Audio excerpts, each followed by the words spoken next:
Sí, muy buenas tardes a todo el público que nos sigue, que nos está sintonizando a esta hora en Caoa Radio TV. Un lunes más con nuestro programa Hablando de Historia. En este programa siempre tenemos la participación de nuestro querido colega, el licenciado Jonathan Tapia, que hoy no va a poder estar con nosotros por ligeros problemas de salud. En lugar de él, hemos invitado a la licenciada Juana María Reyes, licenciada que aunque no es tan ducha en el área de historia, pero sí domina muy bien otros temas. Ella va a estar aquí con nosotros, licenciada. ¿Cómo está usted? Buenas tardes. Buenas tardes para todo el público en general, por aquí por Caoba TV Radio. Eh, como lo dijo el profesor Alberto Bonifacio, mi nombre es licenciada Juana María Reyes. Yo no sobre la historia no sé mucho, pero sí leo los libros que él ha escrito. Ahora mismo estoy leyendo el último libro de él, el Haití, un problema sin solución. Un libro que es muy bueno y detalla muchas cosas sobre los negros traídos al país o traídos a las islas. Entonces, por eso me gustaría, porque tengo algunas preocupaciones sobre cómo fueron traídos los negros a las islas. O sea, cómo llegaron, quiénes lo trajeron, qué pasó con ellos en Ok, ese entonces. licenciada, como usted puede notar, los negros son traídos aquí por un problema que se dio cuando los españoles llegan al continente americano. Quienes vivían en el continente eran indígenas, o sea, los nativos o aborígenes, que se les llamó indígenas porque Colón, cuando llega, creyó que estaba en el Indo-Pacífico, o sea, el Océano Índico con el Océano Pacífico, lo que hoy en día son las Polinesias.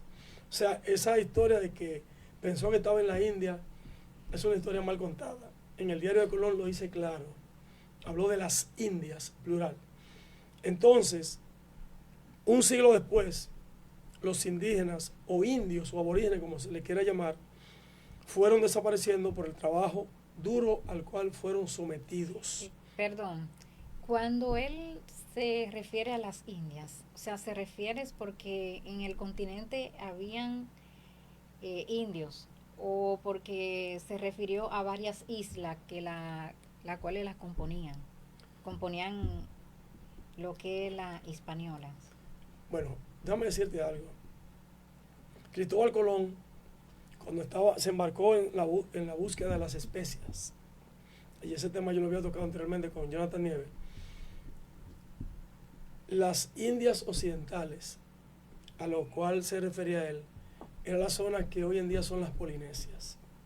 Estamos hablando del continente asiático por un lado, y donde se encuentra Indonesia, Timor Oriental, eh, las Filipinas, que ya es parte del continente asiático, y también Colón se refería a la zona de Brunei, Nueva Caledonia, que son las islas donde están llenas de especias. Por eso el Océano Índico, que es el océano que cruza por esa zona, y el Pacífico, que confluyen, al él llegar, creer que está en esa zona, porque él estaba en el Atlántico, cálculo de lo que era la circunferencia de la Tierra, que es de 45.000 kilómetros, y él calculaba que era de 30.000 kilómetros. Entonces, para él se visualizaba ahí.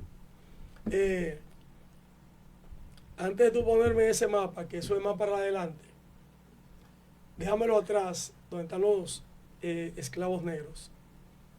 O sea, la traído de los esclavos, que son los negros, que ella quiere saber. Mira ahí los filibusteros. Ahí, déjamelo ahí. Entonces, volviendo a, licenciada, si me mira aquí de frente es mucho mejor. Eh, Usted quiere saber si, ¿por qué se traen los negros? Bueno, Exactamente, porque son traídos a la isla. sí, O sea, ¿en base a qué? Si aquí estaban los indios que podían quizás hacer los trabajos. lo que sucede es que Primero, las enfermedades. Y Eduardo Galeano lo dice en su libro Las venas abiertas de América Latina. Trabajo forzado, enfermedades, la cantidad de enfermedades que trajeron los europeos, para lo cual los indígenas no estaban preparados, y el europeo sí. Entonces esas enfermedades acabaron, diezmaron a la población indígena, y entonces había que traer mano de obra. ¿De dónde iban a traerla? De los negros esclavizados. Esos negros fueron esclavizados por los portugueses a partir de 1475, y ya los portugueses controlaban vastas zonas del sur de África y del noroeste de África, a lo cual a los negros ser más grandes, más fuertes, más resistentes, comenzaron a traer negros en sustitución de los indígenas. Y por eso es que ya a partir de 1501 llegan los primeros negros al continente. ¿Dónde? A la isla española. ¿Alguna otra pregunta, mi querida licenciada? Sí, o sea, me gustaría saber cómo lo traen, cómo vienen esas embarcaciones. Escúchame, licenciada, habla un poquito más alto. O sea, cómo lo traen, cómo vienen esas embarcaciones, porque supongo que eran embarcaciones no muy grandes. O sea. Bueno, sí. Fíjate, ellos lo traían engañados. Primeramente, había muchas tribus negras, y lo más triste decirlo, que entre ellos eran rivales. Entonces la tribu, por ejemplo, Ashanti, perseguían a otras tribus como Biafra, Mandinga, Yoruba, Ngambala, las apresaban y se le vendían a los portugueses, que fueron los primeros que comenzaron a traer. Déjamela, no me llegue ahí todavía, un poquito más para atrás, ahí. Entonces esas tribus que apresaban se la vendían a los portugueses. Los portugueses, a su vez, la traían al continente americano para vendérsela a otros. Podían ser españoles, podían ser ingleses, podían ser franceses o belgas. Entonces, muchas veces los Ashanti, que eran los esclavizantes, o sea, los que esclavizaban a sus propios compañeros negros, que eran de otras tribus y de otros grupos étnicos, no sabían en el fondo que era para someterlo a una esclavitud tan vergonzosa. Entonces, en los barcos subían a todos, pero sucede que cuando los barcos estaban sobrecargados, porque eran pequeños, en un barco cabían 30, 40, 50 personas, máximo 100, que no creo que en esa época hubiera barcos de 100 personas. Fíjate que la Santa María, que era la más grande de las primeras 3 embarcaciones, que no era una carabela, era una nao.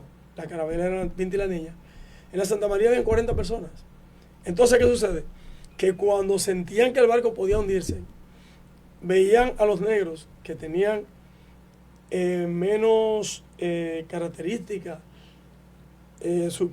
su complexión física era menos fuerte, lo veían algunos que eran enfermos y mujeres que desgraciadamente muchas estaban embarazadas. ¿Sabes qué hacían?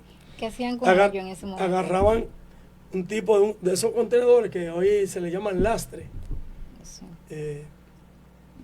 Lo amarraban, o sea, parecido a lo que usan en la fábrica de ron, donde se añeja el ron. Esas barricas, que casi siempre estaban llenas de algo, entonces amarraban a los negros de la barrica, abrían una parte del barco y los lanzaban al mar para que se ahogaran, porque eran tan malos que ni siquiera permitían que esos negros pudieran salvar la vida y pudieran retornar. Ahora, claro, ellos pensaban, si solo un negro que de eso que retornara, le iba a contar a los demás, qué era lo que estaban haciendo con ellos. Y para evitar eso, entonces lo que hacían es que los tiraran para que se ahogaran. Si el barco se estaba hundiendo por una tormenta, entonces los dejaban amarrados a todos y salvaban su vida a ellos. Y esos negros todos se ahogaban junto con el barco y amarrados.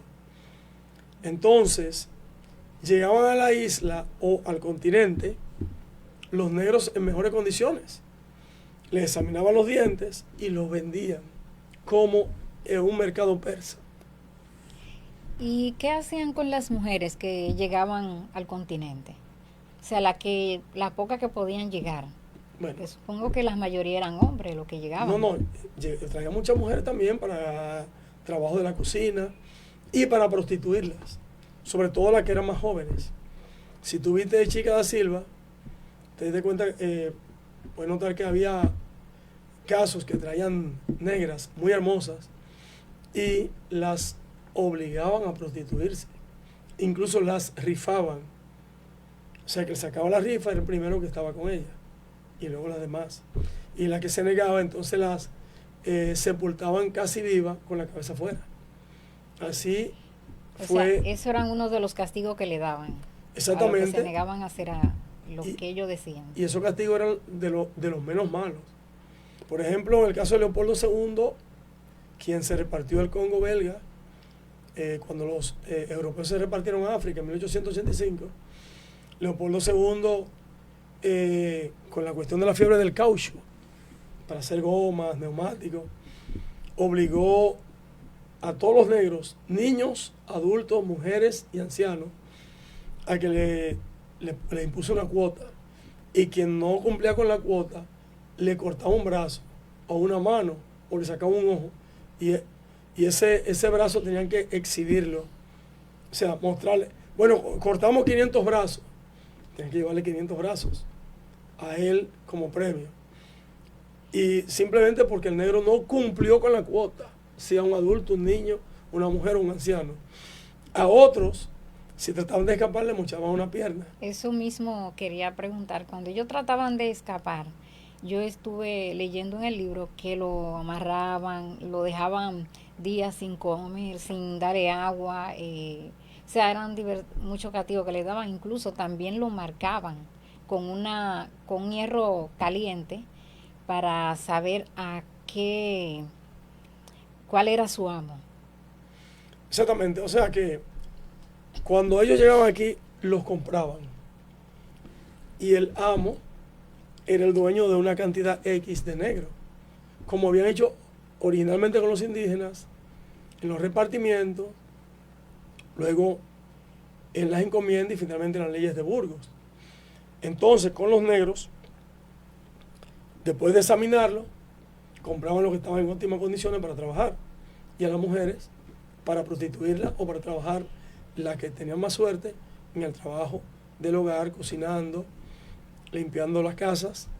Entonces, ¿qué pasa? El negro trataba de escapar. Como ejemplo, le cortaban una pierna. Y a veces, para hacerlo más grave, le cortaban la pierna derecha y el brazo izquierdo para que ni siquiera se pudieran apoyar. Si el negro trataba o enamoraba a una mujer blanca, le sacaba un ojo para que los ojos no pudieran ver a esa mujer. Esa eran parte de los castigos que le daban a los negros, aparte de los azotes que le daban en la primera vez que ellos cometían lo que el blanco consideraba un delito. Hermano, póngame ahí de las últimas que le mandé. Mira aquí, Frantz Fanon, licenciada, quien fue uno de los grandes escritores, era un psiquiatra de origen de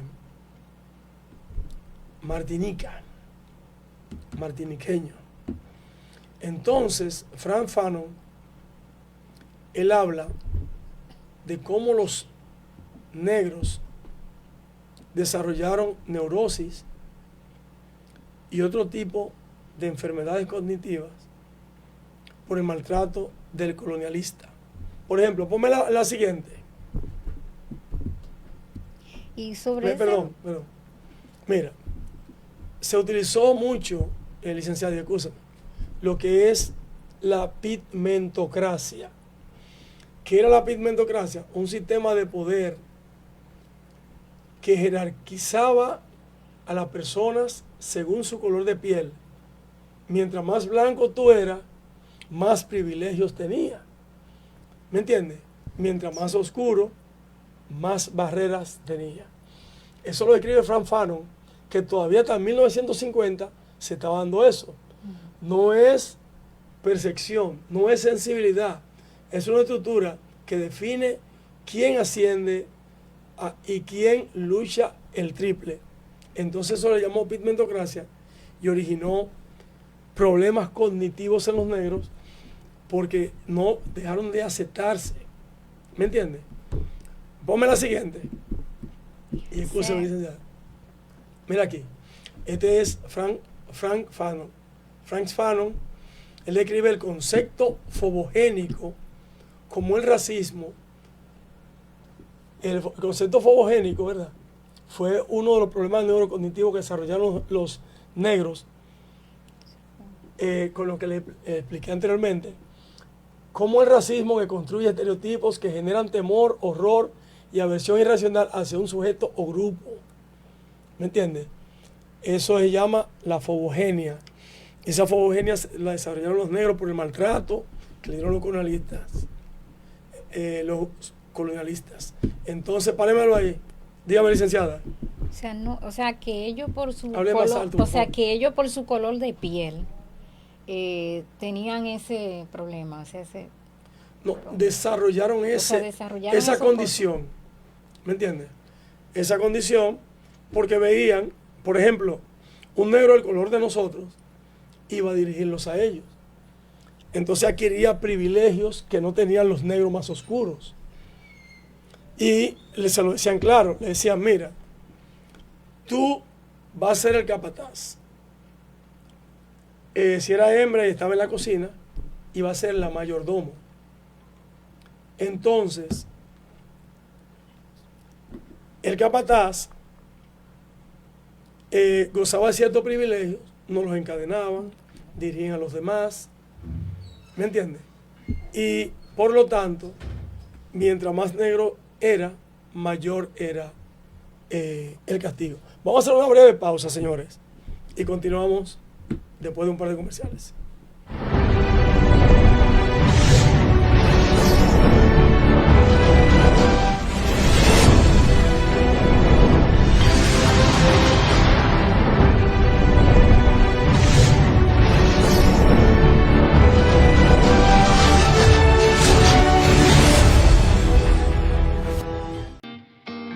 Cuando don Andrés Muñoz fundó la empresa Macorís Gas, la ciudad de San Pedro de Macorís era una tercera parte de lo que es hoy. Ya tenemos más de 50 años creciendo y desarrollándonos contigo por 3 generaciones. Una empresa orgullo de la serie 23, trabajando con dedicación y esmero para nuestra gente. Macorís Gas, tradición de buen servicio. Una empresa Muñoz e Hijos, SRL. Esto es mío, esto es mío. Claro que yo puedo. En mi proyecto somos curiosos, valiente, luchador y soñador. hay que soñar en grande. Y yo sueño con lo más grande. Si hablamos de honestidad, vayan y pregunten. Porque yo soy honesta de verdad. Nunca dejo de pensar en lo demás. Así soy yo. Así soy. Porque yo soy de aquí. De aquí. Y por eso, Yo soy invencible.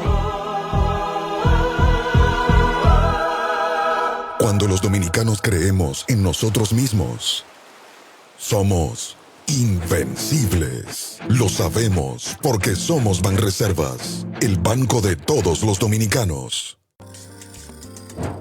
En estos años, nuestro modelo de zonas francas, como dije, ha evolucionado. Pero nació con un objetivo claro: generar empleo, atraer inversión y dinamizar la economía. Y lo ha logrado, que en la República Dominicana se ha consolidado como un actor relevante en el comercio internacional, liderando exportaciones en múltiples sectores y posicionándose en mercados exigentes.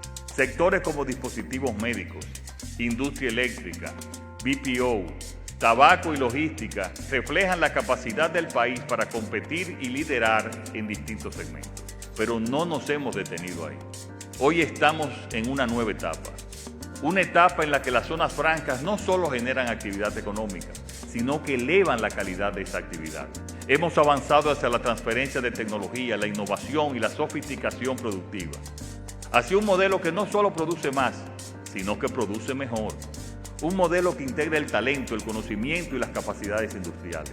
Hoy, nuestras zonas francas no solo producen bienes, producen soluciones, innovación y valor agregado.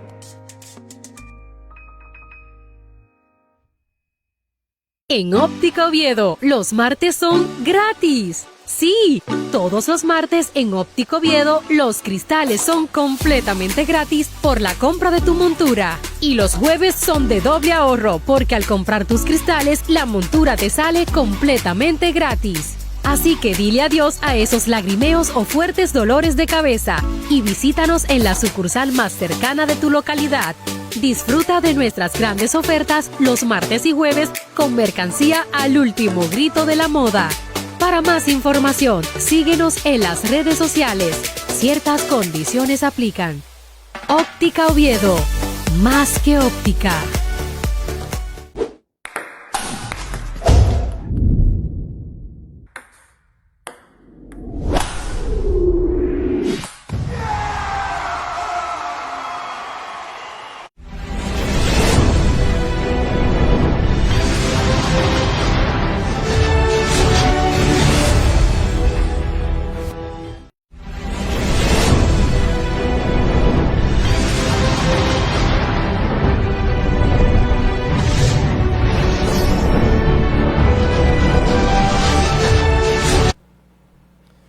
Sí, continuamos hablando de historia. Hemos estado hablando sobre los negros esclavizados, Colón, cómo y por qué se traen los negros, que son como una forma de sustituir a los indígenas que fueron muriendo por el maltrato y el castigo, las enfermedades, todo eso. Y la licenciada Juana María Reyes me ha estado haciendo varias preguntas sobre el tema, así que le voy a dar la palabra a la licenciada de nuevo para ver las inquietudes de ella sobre el libro que está leyendo. O sea, me gustaría saber si Haití existía o cuándo se formó Haití, quiénes fueron los primeros negros que formaron esa parte de la isla. Bueno, lo primero es que Haití, cuando llega Colón, no existía. La isla se llamaba Babeque, significa tierra de oro. También le llamaban Bohío, tierra madre. Y sí, a las zonas altas o montañosas de la Española se le llamaba Haitises o Ayitises. Por eso es que hay un parque nacional llamado Los Haitises. Ahora bien, de eso a un país llamado Haití no existía. Cuando Colón llega a la parte norte, un 5 de diciembre de 1492, que ya había estado en Bahamas a partir del 12 de octubre, y en Cuba, 15 días después, estamos hablando de el 27, 28 de octubre, entre 15 y 16 días después, entonces finalmente llega aquí a la Española, la isla que él le llamó la Española, por el parecido a España que tenía. Pero esa Española se fue desarrollando con los indígenas y luego con los españoles, que comenzaron a obligar a los indígenas a trabajar en las minas, le dieron maltrato, como estuve diciendo anteriormente, y eso diezmó la población con las enfermedades y las violaciones de los españoles hacia los indígenas, lo cual produjo que comenzaran a partir de 1501 a traer los primeros grupos de negros. Pero eso tampoco forma Haití. Haití nace a partir de un accidente histórico llamado las deforestaciones o devastaciones de Antonio de Osorio, un gobernador enviado por el emperador Felipe III en 1605 junto a un sacerdote llamado Fray García de Padilla, que después de esa destrucción, que se quedan esos asentamientos destruidos, Vallajá y La Yaguana, primero fueron Montecristi y Puerto Plata y hacen un asentamiento más al centro de la isla llamado Monte Plata, luego Vallajá y La Yaguana, y ahí con eso se funda Vallaguana. Por lo tanto, los habitantes que vivían en esas zonas,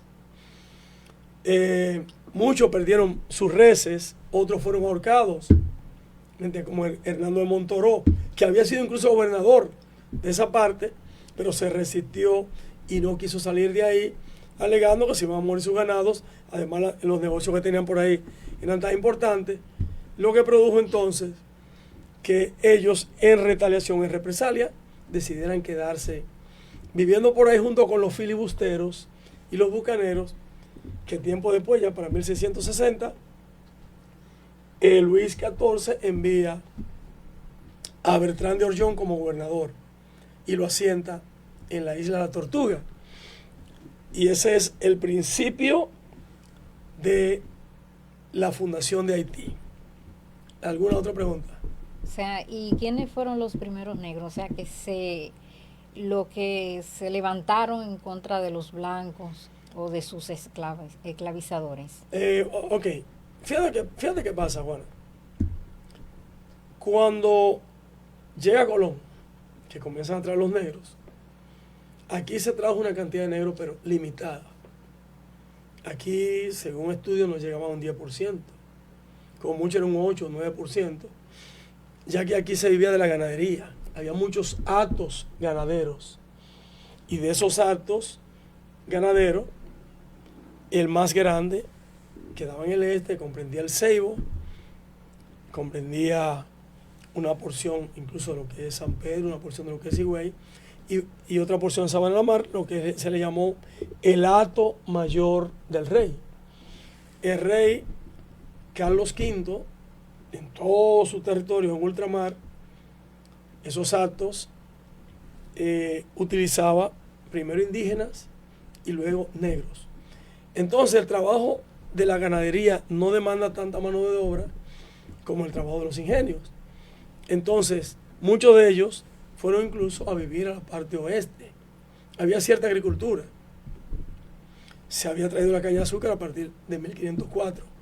Entonces, esas familias, como Hernando de Montoró, que se alojan en Montecristi, en Puerto Plata, en Vallajá, en La Yaguana, en San Juan de la Maguana, en todos esos lugares. Hermano, póngame la foto del mapa de las devastaciones de Osorio para que la gente pueda ilustrarse mejor. Esa es la foto del lunes pasado, para que ya puedan ver mejor. Si la tiene ahí. ¿Dónde está el mapa? No, el otro mapa. Ese más para atrás. Para que vean. Mucho más para atrás de ahí. Antes de formarse, mira ahí, Juana María, donde se va formando ya Haití Dominicana, pero más para atrás. El mapa donde se ve la ciudad de Vallajá, La Yaguana. Mira si lo tienen por ahí. Entonces, lo que te quiero decir es que todavía no había gran cantidad de negros. Mira, Bertrán, ahí, dámelo ahí, mira ahí. Aquí pueden ver, señores, las ciudades que existían, mira. La Yaguana quedaba al suroeste. Mira ahí. En la parte norte de lo que hoy es la bahía, donde se encuentra Puerto Príncipe. Más al norte, Vallajá. Entonces, de Vallajá y Yaguana fundaron Vallaguana, mira aquí. Entonces, también Montecristi y Puerto Plata. Cuando se destruyen esas dos ciudades, forman más al centro Monte Plata, con los habitantes y los ganados que pudieron sacar. Pero también se destruyeron estas otras ciudades, la ciudad de San Juan de la Maguana, y había otra, se llamaba Guardayanagua, frontera de Guardarraya. O sea, Guardarraya al norte y del sur. Esas ciudades fueron destruidas todas. Entonces mira dónde es que construyen, al centro de la isla. ¿Y qué pasó con eso? Puede darle más para adelante. Esas destrucciones, y con la llegada de este señor Bertrán de Orllón, ¿me entiendes? Sigue más para adelante. Da a la etapa embrionaria de Haití. Más para adelante, por favor. Ya donde llegamos ahí. Que es que Luis XIV llena esa parte oeste de negros hasta 400.000 negros y hace muy rico a Francia. Pero esos negros que hicieron muy rico a Francia veían cómo los negros que vivían aquí, que eran negros libertos, que se casaban con blancas y ellos no, estaban encadenados, eran felices hasta que se levantaron 400 negros tribales para iniciar una guerra. Más para adelante, manito. Mira ahí. Ahí ya es cuando se firma el Tratado de Aranjuez. 388 kilómetros de frontera. Fíjate que Haití era mucho más pequeño que ahora. Tenía 21.750 kilómetros cuadrados. Y después de los otros dos tratados, de 1930 y 1936, República Dominicana pierde 6.000 kilómetros cuadrados que tiene que dárselo a Haití durante la ocupación americana.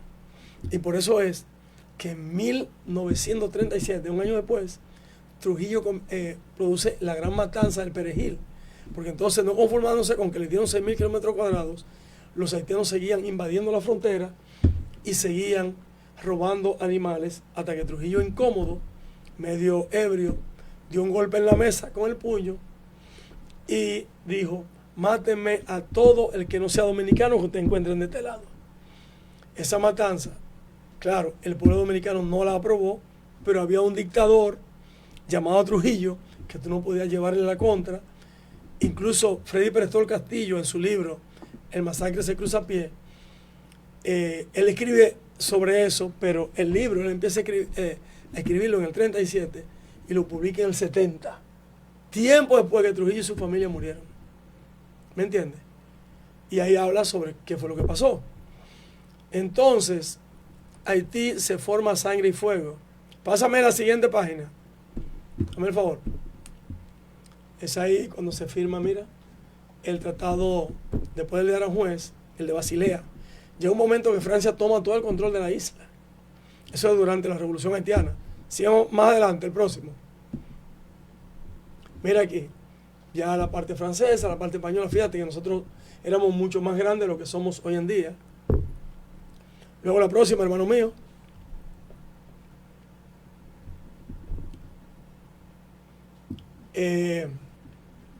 Ahí se ven varias de las batallas que se estaban llevando a cabo entre los negros contra los franceses. Mira aquí el general Luis Ferrán, quien vivió aquí en Santo Domingo, y eso lo asesinaron en el Ceibo. Sí. ¿Tú te recuerdas la tarja donde está el monumento, llegando al Ceibo? Ajá. Ahí fue que mataron en Palo Hincado a Luis Ferrán, pero no fue Jean-Jacques Dessalines, lo mató un dominicano, Juan Sánchez Ramírez, que fue, él era de Cotuí, por eso Cotuí, el nombre es Juan Sánchez Ramírez. Dessalines, después de obtener la victoria, padre fundador de Haití, y derrotar a los franceses, entonces viene y se mete aquí, porque los franceses vinieron para acá y se asentaron en la fortaleza Osama y hicieron varias matanzas de Salines y un grupo de generales, Christophe, que andaba con él, y el general Sufrón. En Moca, en Santiago y en otros lugares, se calcula que mataron más de 2.000 personas. Todo lo que ellos veían que no eran negros, que eran blancos, que eran mestizos, que eran mulatos, ellos lo mataban. ¿Me entiendes? Eso fue después de obtener la victoria, fundar el Estado haitiano en 1804, un año después que vine aquí, y el general Ferrán, José David Dubarquier y Osenac, el coronel Osenac, no tuvieron opción de hacer nada. Luego, Ferrán se queda negociando aquí, la gente de Samaná, en Yuma, en Santo Domingo, hasta que son expulsados por los dominicanos. de Santo Domingo. Pero hay algo, otra cosa. Yo tengo entendido que los negros, o sea, los que eran mulatos, cuando ellos tomaban el poder, ellos acababan con los negros que eran más oscuros. O sea, Bueno, tú te recuerdas que yo te estoy hablando de lo que dice Frantz Fanon, ¿verdad? Sí. De la pigmentocracia. La pigmentocracia desarrolló lo que llamó una neurosis. Pero no la neurosis que es conocida en psiquiatría, sino un tipo de neurosis por la colonización, donde ellos se negaban a sí mismos. Y de hecho, esa neurosis desarrollada de esa época, no solo por los negros de aquí, sino por todos los negros colonizados, hoy en día son la razón por la cual el negro no quiere ser negro.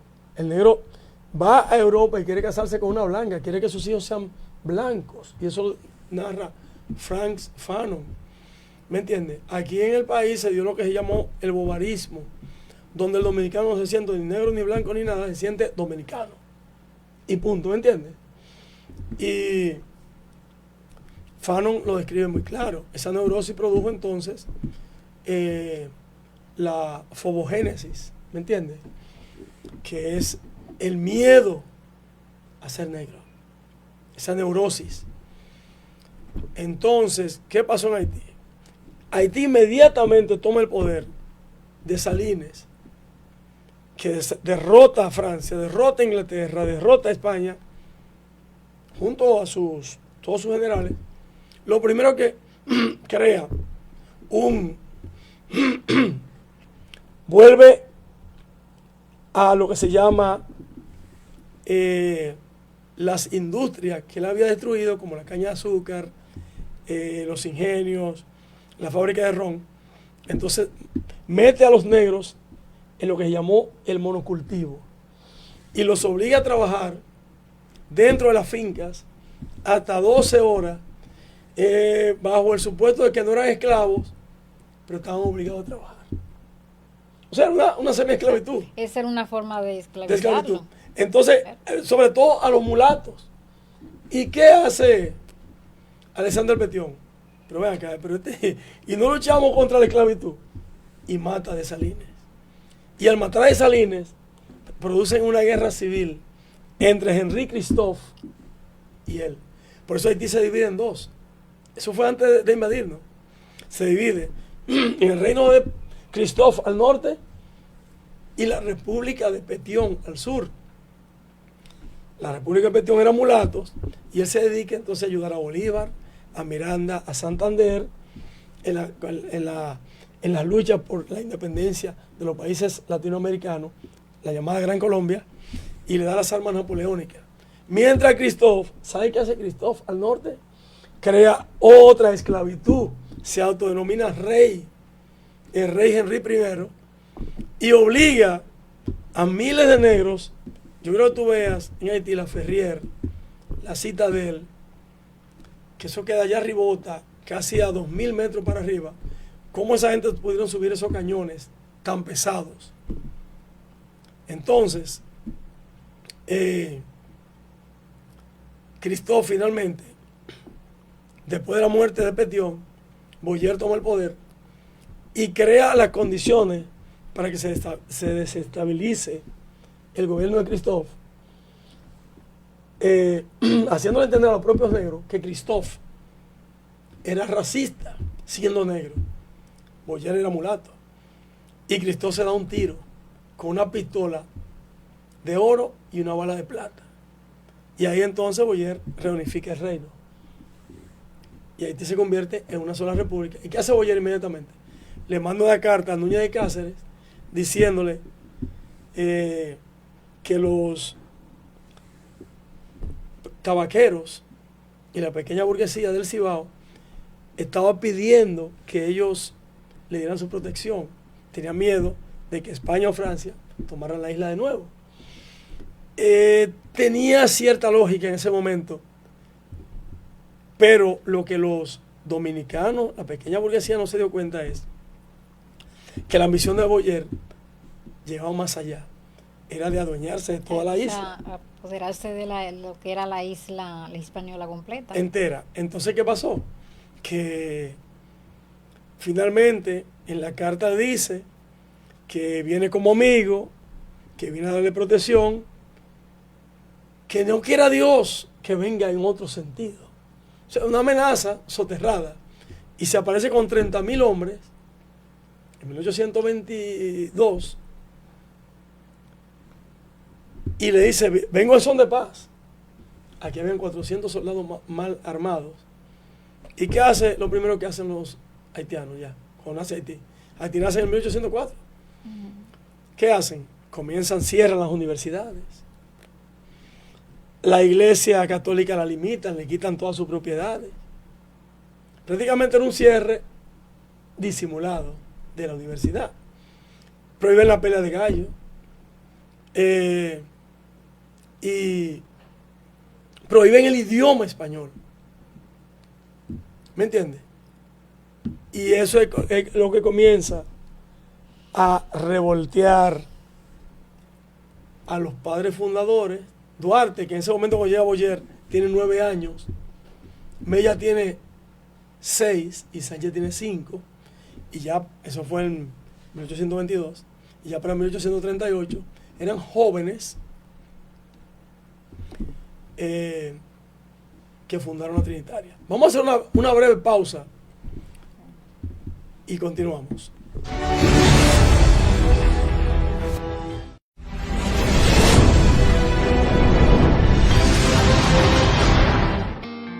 Cuando don Andrés Muñoz fundó la empresa Macorís Gas, la ciudad de San Pedro de Macorís era una tercera parte de lo que es hoy.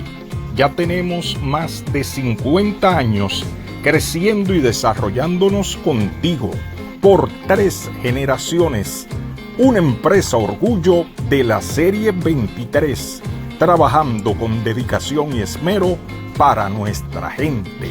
Macorís Gas, tradición de buen servicio. Una empresa Muñoz e Hijos, SRL. Esto es mío. Claro que yo puedo. En mi proyecto somos curiosos. Valiente, luchador y soñador. Hay que soñar en grande. Y yo sueño con lo más grande. Si hablamos de honestidad, vayan y pregunten. Porque yo soy honesta de verdad. Nunca dejo de pensar en lo demás. Así soy yo. Así soy. Porque yo soy de aquí. De aquí. Y por eso, Yo soy invencible. Cuando los dominicanos creemos en nosotros mismos, somos invencibles. Lo sabemos porque somos Banreservas, el banco de todos los dominicanos. En estos años, nuestro modelo de zonas francas, como dije, ha evolucionado.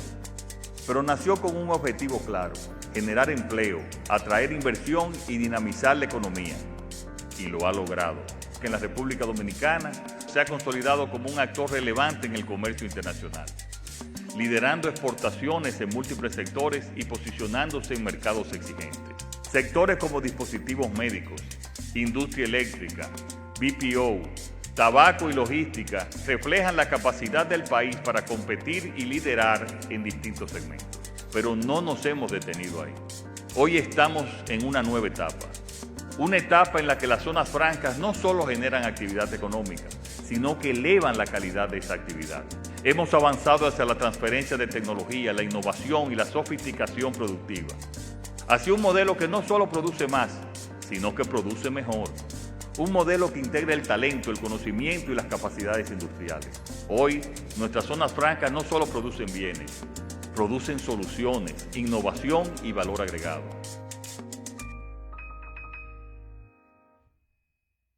En Óptica Oviedo, los martes son gratis. Sí, todos los martes en Óptica Oviedo, los cristales son completamente gratis por la compra de tu montura. Y los jueves son de doble ahorro, porque al comprar tus cristales, la montura te sale completamente gratis. Así que dile adiós a esos lagrimeos o fuertes dolores de cabeza y visítanos en la sucursal más cercana de tu localidad. Disfruta de nuestras grandes ofertas los martes y jueves con mercancía al último grito de la moda. Para más información, síguenos en las redes sociales. Ciertas condiciones aplican. Óptica Oviedo, más que óptica.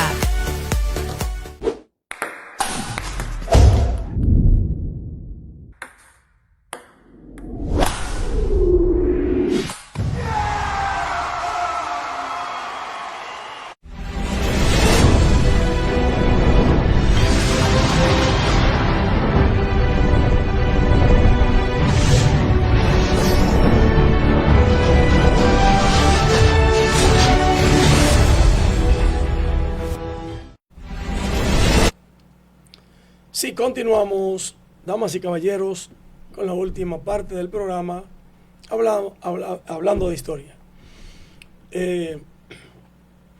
Licenciada Juana, dígame,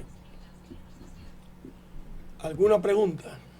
Como pude ver, escuchar lo que hemos hablado y lo que te ha dicho sobre los negros, me gustaría saber ¿cuánta etnia de negros existen hoy en Haití?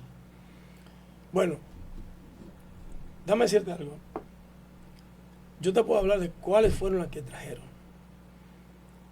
Porque Luis XIV, en su empeño por dar tener una gran producción agrícola sobre todo, pues llegó a tener 855 ingenios y más de 750 fábricas de ron, aparte de toda la producción agrícola que tenía, campeche, que es lo que se usa para colorear la ropa, son un color como azul, caoba, caña de azúcar, cacao, café, todo eso. Entonces, negros del Sahel, había negros gelofes de Senegal, habían biafras, mandingas, aradas, sapé, negros minas. Esos negros minas, hay una historia muy interesante con ellos, porque muchos de ellos escaparon para acá, para Santo Domingo. Por ejemplo, un grupo de más de 100, entre los cuales habían aradas, sapé, minas y otras etnias. Y los negros minas fundaron la villa de San Lorenzo de Los Minas. Y Los Minas en Santo Domingo es uno de los sectores más grandes que hay, que la gente le llama Lomina. Negros minas, Los Minas. Entonces, ¿qué pasa? Los negros que más abundaron en Haití fueron los biafras, los mandingas, los yorubas, los bacongos, los engombe. Aquí vinieron muchos engombe. De hecho, hay un ingenio azucarero en San Cristóbal que se llama Engombe, porque era su composición étnica de esos negros, eran negros engombes. En Villamella son los negros bacongos. Por eso en Villamella hay tantos negros. Y por eso el chicharrón es muy famoso allá. Porque los blancos le dejaban lo que no servía, lo que yo entendía que no servían del animal, al negro. Fíjate que el mondongo viene de los negros. El blanco se comía el filete. Y el negro le dejaban la tripa, le dejaban el cuerito. Entonces ahí que viene el chicharrón. El chicharrón que se alimentaban de ellos. Y cuando los blancos probaron el sabroso mondongo, lo que se llama pipián y patica, que era lo que ellos dejaban, dijeron, pero está más bueno que lo que nosotros comemos. ¿Me entiendes? Se dieron cuenta que le estaban dejando lo mejor, le dejaban la cabeza. Entonces esos negros que componen las etnias haitianas, hay más de 23 grupos. Por eso es que ellos no son capaces de ponerse de acuerdo, porque genéticamente y ancestralmente son rivales con creencias diferentes. O sea, son los negros que trajeron de África o de ese continente. Sus descendientes. O sea, vienen siendo los descendientes y por eso ellos no entran en acuerdo en nada. Por eso es que existen hoy en día tanta matanza y tanta muerte, tantas adversidades en ese país. Bueno, no solo por eso. Tú sabes que Haití, Jefferson nunca le perdonó a Haití haberse convertido en el primer país negro libre del mundo. Y Jefferson, cuando por un compromiso que tenía la Gran Colombia con Haití, por te dije de Petión, que le dio las armas napoleónicas para la independencia a los países latinoamericanos de España. Entonces España no quería saber de ellos, por eso. Jefferson porque eran negros y la negritud era un negocio. Entonces Jefferson, cuando invitan a Haití al Congreso Anfitriónico, le dice a Bolívar, ni te atrevas. Y Bolívar le dice a Miranda y a Santander que no se atreva. De hecho, asesinó a un coronel que insistió en que fuera a Haití, coronel amigo de Bolívar, lo mandó a matar. Es que no pueden ir y punto. Entonces, después de ahí, Estados Unidos le sugiere a Francia que le cobre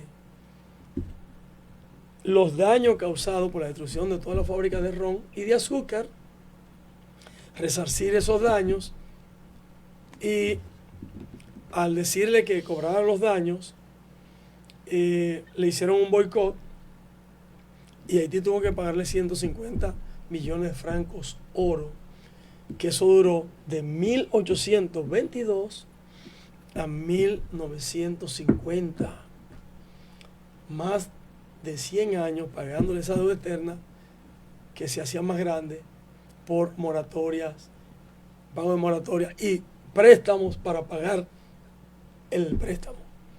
¿Me entiendes? Entonces, todo eso empobreció a Haití, más lo mágico religioso. Su religión es el vudú, y ya tú sabes, utilizaron guardias, o utilizan todavía. Duvalier tenía los Don Tomacut, Suluk tenía los Singlin, y así sucesivamente. O sea que en Haití realmente no creen prácticamente en Dios. Hay un segmento minoritario que son bautistas, que creen en Dios, pero ahora también hay otro problema, que hay más de aproximadamente 30 mezquitas, o sea que ahora son musulmanes. Hay una musalla, que es como una escuela, y una madraza, un lugar para orar al aire libre. De hecho, la gran población de haitianos que hay aquí en Verón ya han traído 5 mezquitas. Bueno, el programa estuvo muy bueno hoy. Vimos cómo se habló bastante de los negros. No solo, perdón, hablando de Haití. No solo los negros, sino de la isla. O sea, la isla. De los indígenas y de cómo se forma Haití, porque tú no puedes generalizar que nada más se habló de los negros. ¿Me entiendes? El centro de la discusión es cómo se forma Haití. Y se habla más de los negros porque su composición étnica es un 97%.